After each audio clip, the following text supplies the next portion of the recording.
Hi, and welcome to Life in Pages. So, I don't have a full-on book review as like I normally do. I'm actually in the middle of reading a book that I've been trying to read for years, to be honest, but every time I started, something big life event happens to me, and I've been very hesitant towards it until very recently. So, instead of doing an overall book review, I'm going to do just sections of review of this book. It is called Life After Life by Kate Atkinson. It is, let's see, I'm just going to give the summary that they have on the book because I honestly think that's the best way to describe this. So, the summary of the book that's actually on the book is, what if you could live again and again until you got it right? On a cold and snowy night in 1910, Ursula Todd is born, the third child of a wealthy English banker and his wife. She dies before she can draw her first breath. On that same cold and snowy night, Ursula Todd is born, lets out a lusty wail, and embarks upon a life that will be, to say the least, unusual.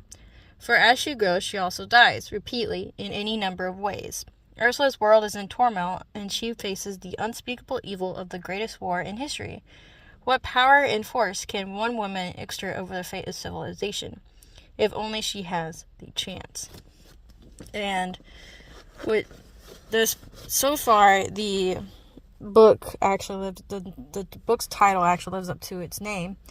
So what you witness is you witness the main character Ursula Todd being reborn, quite literally in this sense, to where she is, you witness her birth, and then you witness how she dies, and it's repeatedly witness how she gets birth and repeatedly how she dies, and like you slowly get to a part where she's like actually living life. I'm not even halfway through it because it is a lot to digest, because I don't know about y'all, but I get invested in my main characters. I just do. So to me it's just hard to, I'm like, this is the person I'm reading for, right? Even though I know that they're going to keep dying, it's still hard on my psyche.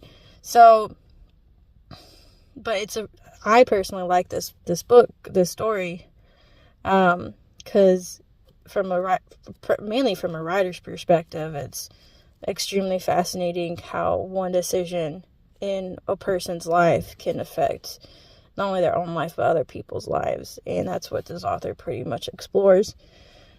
And in a very, very English way, I guess. I don't think English way is the right term, but she does explore it. Very black and white. I don't want to say English. I want to say black and white way. Because it's life and death, not, oh, did I have lunch today or yesterday, and how much does that affect me? Which it does. It does affect you.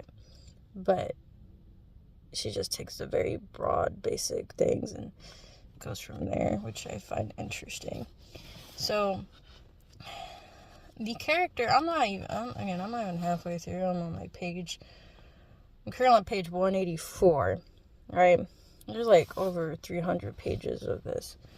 And the character has died over 6 times. Okay, I'm not exaggerating on that. I would have to actually find my notes, but over 6 times. And in the book overview of the actual overview or review that I plan on doing as a whole, I will list all the times that the character dies and how many times. I'm mainly doing a rant about this to not only let y'all know that I am reading, I really am, but also just to get this off my chest. Most of the deaths so far from page 1 to page 184 is mainly involving the flu And I know for most of us today, we have flu shots. That's like not really an illness, that you can die from. It's not something like super common. But like to die from, it's still common, but So there wasn't any flu shots around the time that Ursula Todd was a child. It was called Spanish influenza, and it was called that because we got it from the Spanish. Okay, I'm just gonna put that out there, y'all. That's a historical fact. Okay, you don't like it? Too bad. That's how history it is. So, but a lot of it, the first half is her pretty much dying a lot from the Spanish influenza and people around her dying from the Spanish influenza, which we now call just the flu. And there was no flu shots then. And she also was a child that grew up hearing about World War One. So I do highly recommend that you at least do some World War One history.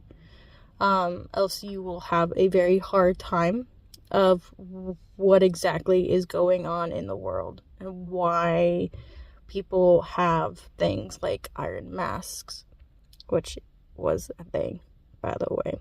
So at least refresh your history before you dive into this story, because history is a huge part of this story, like it is in all of our lives. But I've finally gotten to the part of the story where she's no longer like a child, like, she's like, it bounces between her being a like teenager, like a preteen, like 13 or 12, to being a full-on adult. That's where we're at. We're finally getting out of like little kid, and that stuff is like very hard for me because I don't like people dying, let alone like children. So hopefully I can read the rest of this really fast, since we're finally getting over child mortality rates right now. But so far it's an interesting book. That's the most I really have to say about it. I'm sorry I don't have a full on book review for you guys. That's just a snippet of what I have. But anyways, if you guys like more stuff like this, if you want to support me in any way, the easiest and free way to do it is actually just hitting that like and subscribe button down below or wherever it pops up on your screen, on your devices. And I hope you guys have a wonderful day or night or whatever it is. Bye.